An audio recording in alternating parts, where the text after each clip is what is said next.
Un fils nous est donné. Et la domination reposera sur son épaule.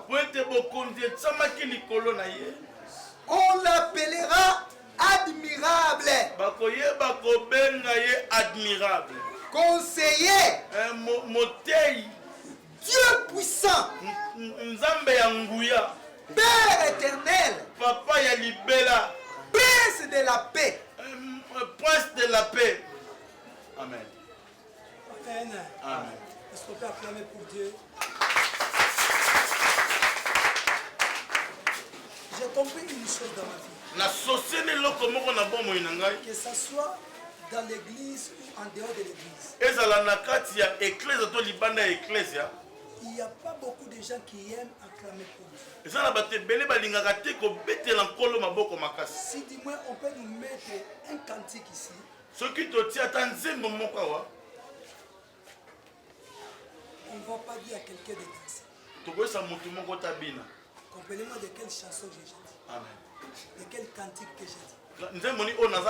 Si on met un cantique, repassez ici vers 15 et 16 heures. Nous allons mettre des cantiques ici. Vous allez voir comment les gens vont danser dès Ils vont transpirer d'une manière qu'on ne peut pas transpirer comme ça à l'église.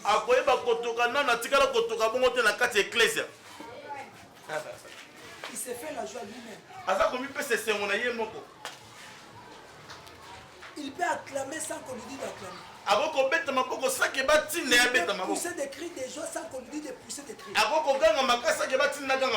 Parce qu'il se souvient de quelque chose en écoutant ces cantiques-là. Mais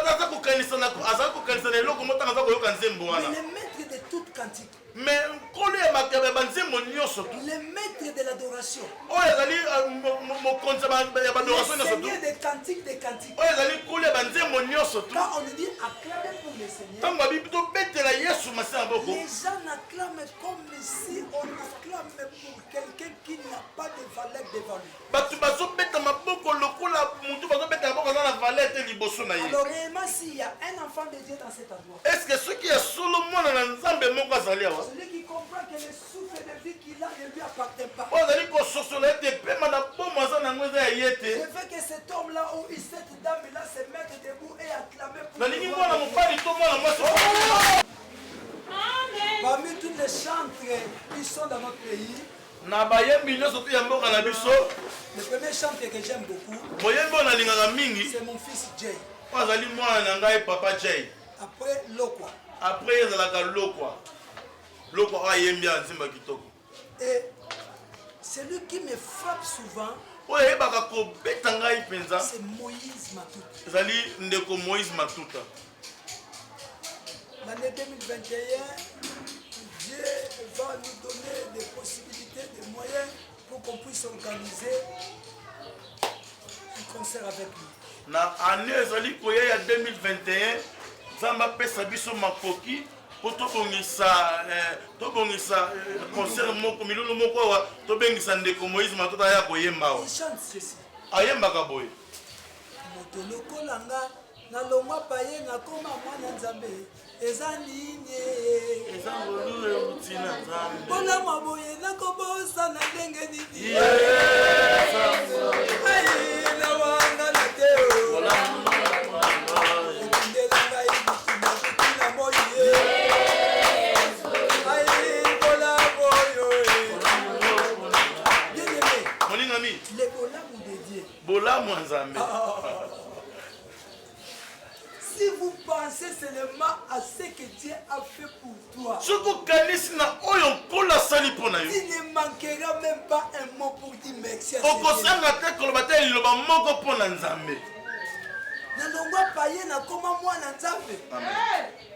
ce n'est pas donné à tout le monde. Le fait de quitter le paganisme et de devenir un chrétien, ce n'est pas donné à tout le monde. Et à cause de ces choses, Si on me dit d'acclamer le Seigneur. Soki babi na ngana bete na bete la maboko. Mettre debout pour lui. Na kotel ma peine na bete maboko. Parce qu'il y a des gens qui ont beaucoup d'argent. Pas matin na bato na mbongo belé. Qui sont plus gros, qui sont plus grands. Baza kitoko, baza minene. Baza kitoko, pe kitoko lokola ngoleka biso. Ils sont encore des païens. Baza lokola baza ka ba pagan. Gloire au Seigneur. Qui roulent chaos. Baza kotama na mituka ya talo. Ils sont des ministres. Baza ba konza mboka. Ils sont puissants dans ce monde. Baza na nguya na mokilo. Mais ils sont encore des païens. Baza na ba pagan. Et moi qui suis rien. Non, naza lokote. Je suis chrétien. Naza mo santo. Ah, quelle grâce. Ngolu ya ndenge ni. Dans le livre de Matthieu, Na kati ya mokande ya Matayo, la prophétie devait s'accomplir. esengelaki lisakoli ekokisama. Mais la prophétie devait s'accomplir au travers d'une femme. Lisakoli esengelaki ekokisama na nzela ya mwana mwasi Et moko. cette dame devait être une femme vierge. Mwana mwasi oyo esengelaki azala mwana oyo ayebi nano mibali te. Une femme qui n'a jamais eu encore le contact avec un homme. Oyo atikala jamais kosangisa nzoto na mobali. Et malheureusement, ça tombait à une femme qui était fiancée à un homme. Eye kosala ete mwana mwasi alaki deja na mobali na ye moko. Or, en Israël, Oyo na kati ya il y Israel avait aussi une école de femmes. ezalaki mpe na etelo ya basi. Toute femme qui était fiancée, Mwana mwasi oyo azalaki deja na mona c'est-à-dire pese na elle ye. était préparée à. Azalaki deja kobongisama mpo akende. Quand on dit préparée à, Ntango alobi ete aza prépare mpo akende. c'est-à-dire on l'a préparée pour qu'elle puisse devenir une mère. bazobongisa ye mpo akoma mama. Et elle devait avoir des enseignements propices. Comment une femme doit se comporter devant son mari, tout ce qu'elle devait faire dans sa maison. bazoteya ye lolenge mwana mwasi soki akomi mama lolenge akomana kotambwisama vi na ye na kati ya ndako Ce na ye. n'est pas comme aujourd'hui, nous avons des mages, des mages, il dit qu'il ne faut rien pour les jeunes filles qui sont à l'église. eza te lokola bamama ya église ya gloire nde basalaka eloko te mpo na bajeune fille bazobongama mpo bakoma bamama. Ma José, ma Lili, ma Jeanne, ma maman, baza, bosala carrière pour la jeune sœur bazawa. Yango mona ba basi basoke na zone luba so ma pleka yo bamo comme le basus. Oh. Ok, c'est ça devant. Amen. Alors il y avait une fille qui était fiancée. ezalaki na mwana mwasi moko. Cette dame, elle était à l'école des Alma. Mwana mwasi oyo azalaki na ekole ya Salma. Alma. Ça veut dire école qui prépare des filles à être des mamans. ezalaki ekole oyo bandeki kobongisa bana basi ya bilenge bakoma bamama. nayebi te soki lelo kino na kati ya Israel ezali. Voilà, ça existe. Amen. C'est dans cette école que Marie s'est. na kati ya etele wana esika nde Marie azalaki. On donnait des enseignements comment être fiancé à. bana koteya bango lolenge nini mwana mwasi akokoma Ce mama. n'est pas par rapport aujourd'hui que tu es fiancé. eza te lelo ndenge bato azali bafiance. Le fiancé t'a déjà touché. fiance deya simba. Mais à cette époque-là, na batango wana Marie fiancée à Joseph, Marie azalaki fiance ya Joseph. ata se baiser dans le bapesa te ata kopesa bisi te me bapesa velo kumba. Quand ça libéré. velo mama okumi mbamba.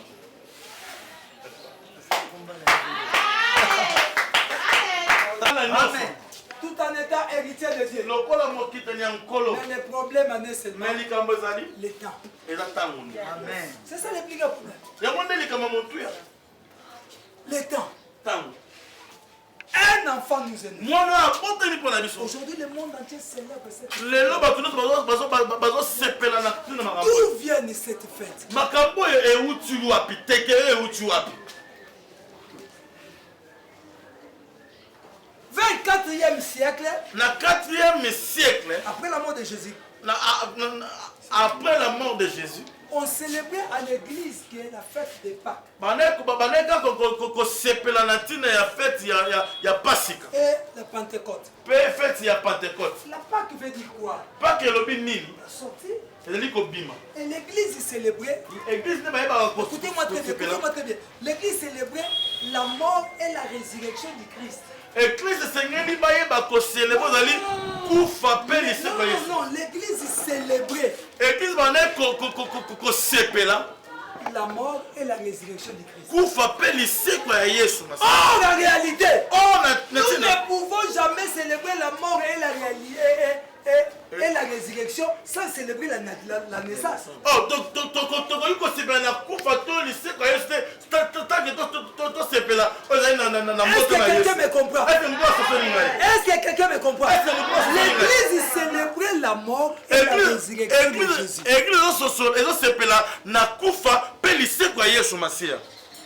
Mais l'église ne célébrait pas la naissance de Jésus. L'église du Seigneur n'était pas célébrée la naissance. L'église ne célébrait pas la naissance. L'église n'est pas célébrée la naissance. Il y avait maintenant deux problèmes.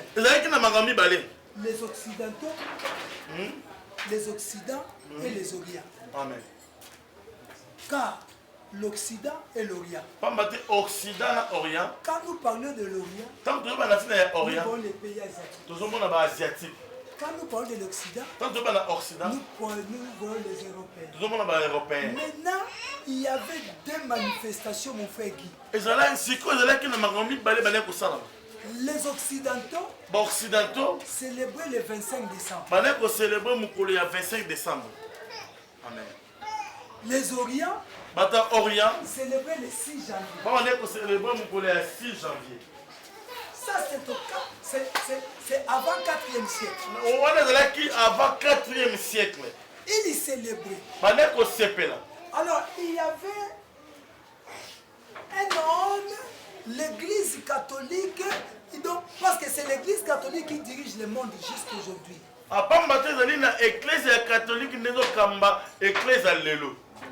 Que personne ne trompe. Ce ne sont pas des Américains. C'est l'église catholique. L'église catholique. Bien aimé. Toujours quand on va sortir dans cette église. Nous avons cette église catholique qui est puissante. Amen. Nous avons sauté. Et à l'ouest, on célébrait le 6 janvier. Et l'autre côté,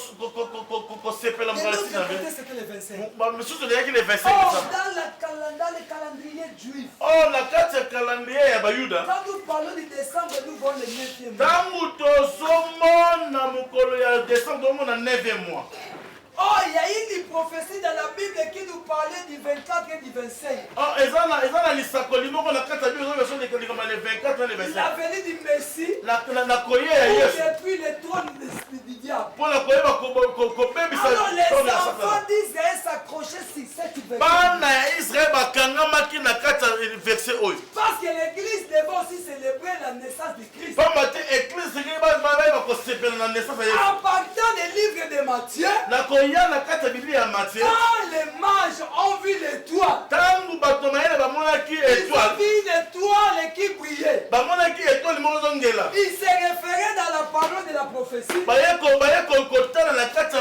ont compris que non, c'est la naissance de Amen. Merci pour celui qui a compris. Amen. Ils se sont référés dans la loi du prophète. Et la Bible nous dit, une vierge sera enceinte. Et elle enfantera un fils. Et on lui donnera le nom d'Emmanuel. Ça qui veut dire Dieu est avec son peuple. Et quand il viendra, ils ont encore lu Esaïe. Non, ils ont encore lu Esaïe.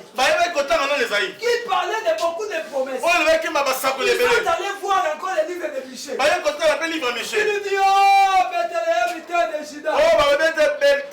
Petite de toutes. Mais c'est de toi qui naîtra. Il viendra perdre son troupeau. Quand ils se sont référés, ils ont vu Marie. Ils ont vu tous ces choses. Voilà pourquoi l'église catholique a eu cette idée de fabriquer une maman avec un petit enfant et les bergers. Ni n'étaient les mages. Sinon aujourd'hui l'église catholique ne devait jamais célébrer. Parce que les mages posaient la question. Où est les rois des Dieu?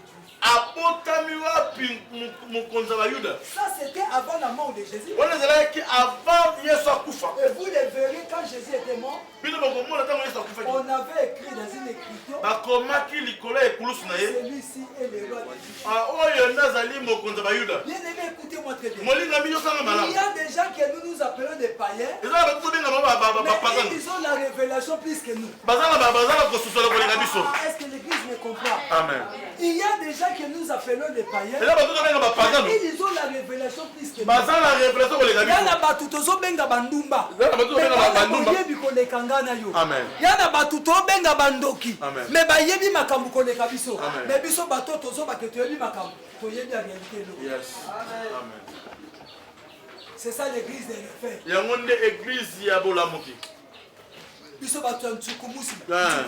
Ntukumuka. Mais en réalité to yebi l'autre. Amen. L'église catholique a fouillé dans l'histoire. L'église catholique a kendaki na histoire. Ils ont compris que l'église doit célébrer. Ah, bakoma société église sengeli bakoma. Qu'est-ce que l'église doit célébrer? Et nous l'église sengeli batatola. La fête de naissance. Et akobotama. La nativité. La nativité. Nakobotama. Paul l'appelle Epaphaïm. Amen. La nativité. Le botama. Pour célébrer cette nativité, Nous devons donner une date. Et Seigneur va Et cette date restera à perpétuité. Ah, date on est continué pour la libéra. Nous allons voir le 6 janvier. Donc on va simba le 6 janvier. Ou le 25. Ou bientôt le 25 décembre. Amen. Mais en réalité, écoutez-moi, église. Notre Seigneur Jésus-Christ n'est pas né ni le 24 ni le 25 décembre. Abondamment le 24, le 25, ni le 6 janvier. Amen. Ça, c'est la vérité de la parole. Mais comme l'église devait célébrer. Le coup l'église, c'est qu'il y a un peu de sepela.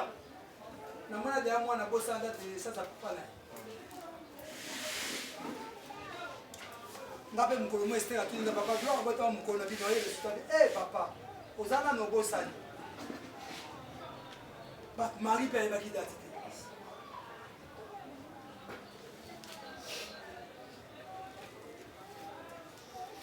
Mais pour que les enfants de Dieu aient quand même les souvenirs de leur Seigneur. L'Église catholique nous a donné la date. Parce que nous ne sommes pas venus ici pour voir les enfants qui est né. Non, pas mon monter. Tu es pour pour les chrétiens, Jésus n'est né plus physiquement.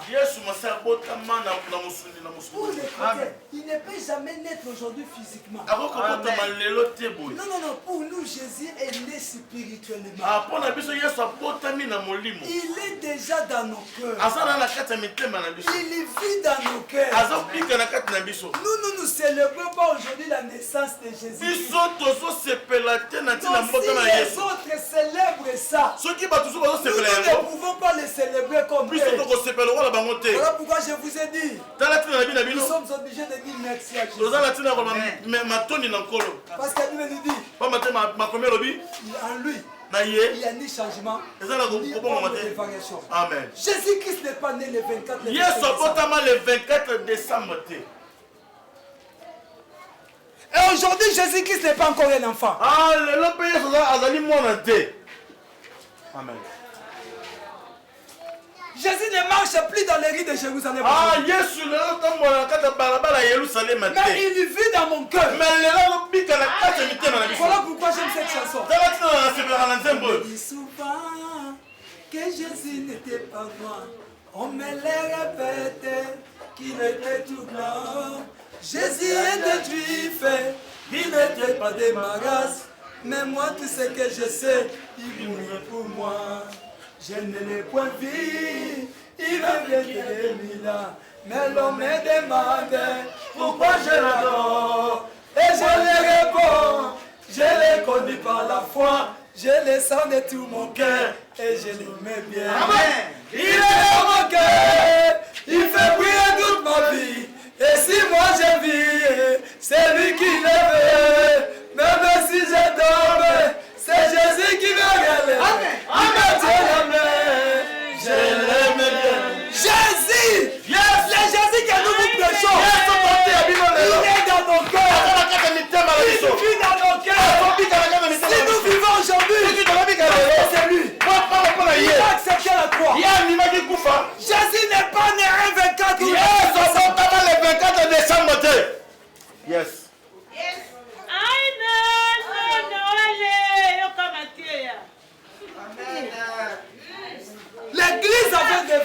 avait besoin de fêtes. Ah, église bayaki na posa enteke.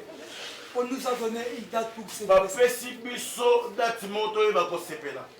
Mais même si on célèbre ça aujourd'hui, Mais même, attention que nous sepela lelo. les autres ne les célèbrent pas. Même si on célèbre pas. Les bouddhistes ne les célèbrent Ah, pas. bah, on est allé dans mon thé. Les Kintois d'ici dans notre pays ne les célèbrent Et pas. l'autre est aujourd'hui. allé écouter dans mon thé. Il y a beaucoup de gens qui ne célèbrent pas Bah, aujourd'hui. moi, l'autre est le 25 Moi, je ne mai. célèbre pas Jésus que le 25 décembre. Moi, la royale dans mon sepela, que na yesu abonné le 25. Je le célèbre chaque jour dans ma Na vie. yeba ko célèbre ko Chaque jour dans ma vie, je célèbre. Chaque jour dans ma vie, je célèbre Jésus. Chaque jour dans ma vie.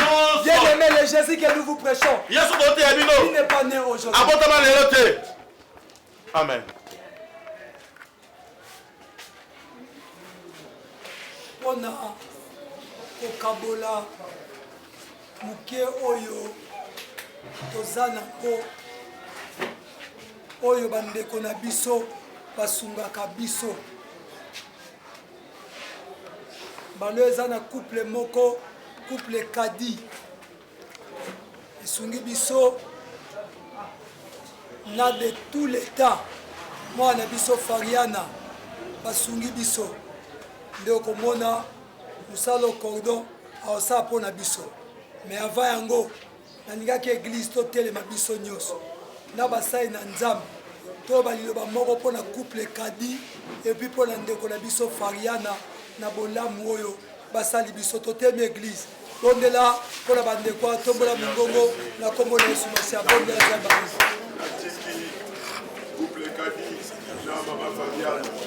okabi couple kadi epai na yo nzambe mwana ngai Fariana mikolo nyonso asungaka biso église oyo parceke eza église na ye e nzambe couple kadi mpona kosunga biso tika loboko mpona couple kadi oyo bisika bazali bandimi nzambe na bomoi tokabele bana na nzambe alleluya tokandi esika koza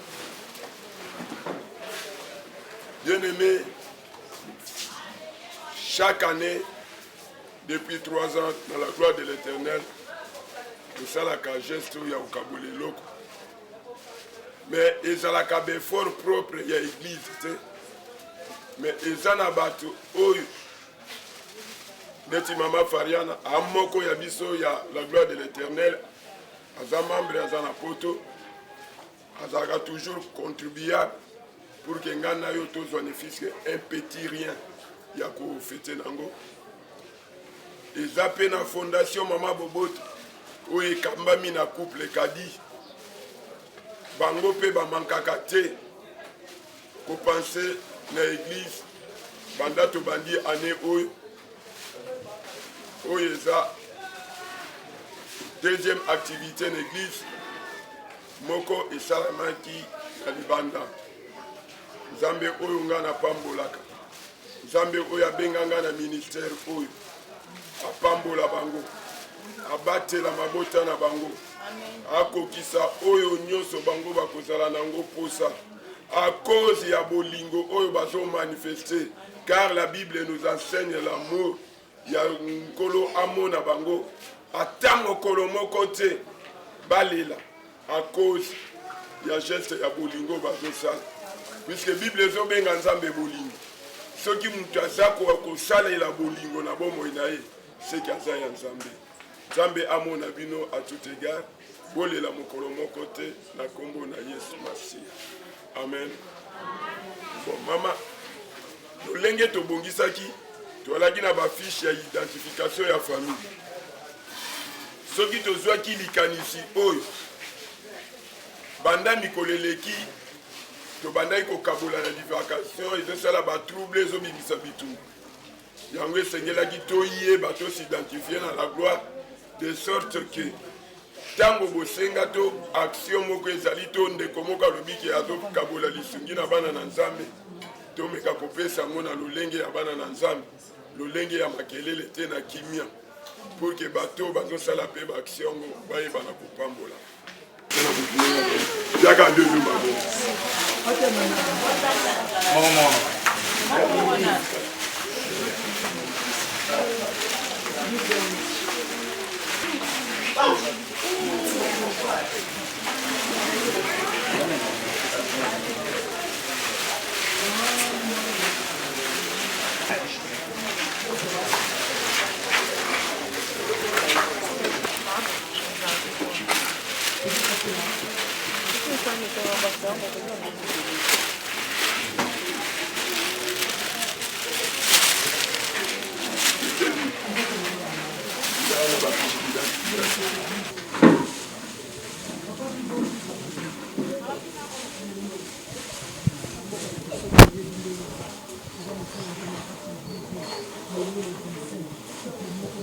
oyo eutaka epai na nzambe oyo bayaka kokabola na etonga tolobaka ke euti epai na nzambe lokola euti epai na nzambe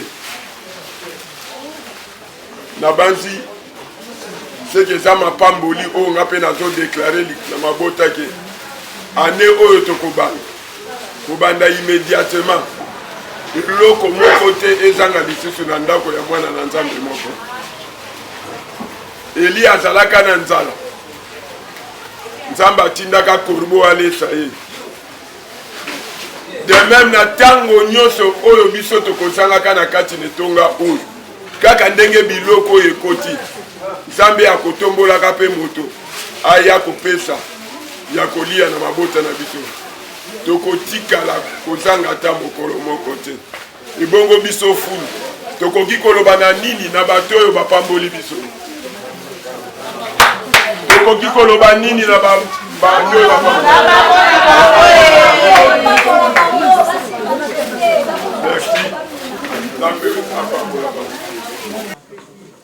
napamboli nzambe mpe napesi merci mingi na Fondation Mama Boboto et puis na sœur ya église oyo nga naza mokambi Mama Fariana na acte oyo touti kozwa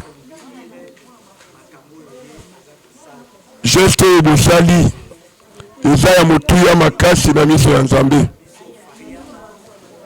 nzambe oyo biso tozobondela ata mokolo moko te akotikala kobosa na bino ata jibesiere moko te ekokaukaka mai ekokulaka bomoi na bino mobimba po ntango nyonso biso tokolia biloko oyo bino bopesi na biso bino mpe oyo nyonso bino bokosala ekoyebana kokende liboso na pamboli lisusu nzambe komona bolingo oyo bino botalisi na kozanga te au nom ya église la gloire de l'éternel oyo nga naza cordon kopambola bino Sœur Fariana nazalaka na bon souvenir na yo ntango nabelaka osungaka ngai mpe lelo nakolia lisusu na ndako na ngai a cause ya lisungi na yo nayebisaka toujours nzambe posa na yo nayebi yango te me nabondelaka na losambo na nga ke nzambe akokisa posa na yo oyo yo lukaka oyo ezalaka motuya na vi na yo nzambe wana akokisela yo. Fondation Boboto nzambe na nga oyo nga naomona apambola yo na première action namoni yo kopesa mombongo na bamama ya église. Deuxième action nazomona yo koliesa église na tango ya fete nayebi te naloba nini me nalobi kaka nzambe yo moko omoni omoni mpe na peuple ya telemaki awa omoni mpe peuple ya zwi yo nde omonaka baoyo bapesaka sala oyo esengeli oyo akotalisa ke na fondation ke abwakaki te me alonaki esika oyo ya sengeli abuka. Merci. Nzambe apambola bino nyonso. Sachet oyo ezali cadeau bana na nzambe ba offrir na peuple de Dieu. Ba offrir biso na peuple de Dieu cadeau ya Noël. Yango biso pe na part na biso église. To pesi bango merci. To déclarer ba parole pour na bango en tout cas baza ba prospère, ba prospérer à tous égards. Nzambe amona bango. Nzambe akokisa bosenga na bango. Nzambe apesa penza oyo eza posa mitema na bango abosa na acte oyo te o bango basali pona peuple de Dieu. En tout cas naza na mingi ya kosenga te prière na ngai kaka Nzambe amona bango vraiment mabota na bango tango nyonso na kombo na Yesu. Ouais, bonjour maman Angèle. To sepeli makasi na biloko tozwi Nzamba pambola vraiment abakise belé et si ke zanga ki ebakisa Nzambe continue ko sela bolamu enfin que yo continue pe ka ko sela biso bolamu bo Nzambe vraiment pambolo makasi to sepeli makasi tozwi mwa biloko ya kolia mikolo ya bafeti Nzambe vraiment pambola makasi. Amen. Bon, lelo il fallait qu'il te explique l'église pourquoi ils ont lelo action to sala ngo chaque année ils ont mingi le 22 mais mbulande betaki nde tochaki lelo tozana couple na biso sungaka biso couple Kadiba na poto puis mwana na biso Fariana kutolo bate parce que yaza mwana na ngai couple sungi biso na mwana biso Fariana ngo moni bandeko nyonso bayaki bazwa biloko ya kolia pona mukolo lelo biso tozaka ba instrument mais bandeko basali musala bango bazana poto Nzambe apambola bango apambola couple Kadi bango bozo saboye bina zolo bana bandeko na biso Fariana ma fille tu as été toujours ici dans mon cœur au lieu si basai na Nzambe osai nyoso bazui basoso bazui mafuta bazui ba tomate ba loso mambebele Nzamba lola azanga te ko pambola bi place boza na kombo na Jésus-Christ. Amen. Moi premièrement j'encourage le geste et puis Babylore aboyé ça dans l'église ebelete premièrement faut savoir. Deuxièmement, ils ont mon thème. Donc, ma prière personnellement, homme de Dieu, nous avons pas mbongo tellement belé. Yango moni bateau bazo soutenir. Bateau ba mbongo na bango eza e ozanga mambo sala. Ils ont kende na ba biloko ezali éphémère. Biloko ezali ya pamba. Bozwa ba mbongo na bino bo tia na ba misala ndeti ya boye. Ça aide. Ba biloko e gangaka. Je sais une personne dans la Bible, ezalaki moi sur la kotonga maputa, les noms m'échappent. C'est ça, c'est vraiment ça le nom. Bible a dit mon kola kufa ki ba œuvre misane la ki oganga et ba misala boye gangaka. Yo tozana mbongo, zana mo ba bien na yo zanga loko sala ngo. Il faut soutenir des choses pareilles. Il faut vraiment qu'on s'investir dans misala boye. Bon comment na Nzamba ko tombola makamna yo Dieu va vous protéger parce que la Bible dit vous dans ma maison, vous dans service Nzambe et Nzambe na kati ya ba famille na bino ko na makamna bino. Donc voilà un peu.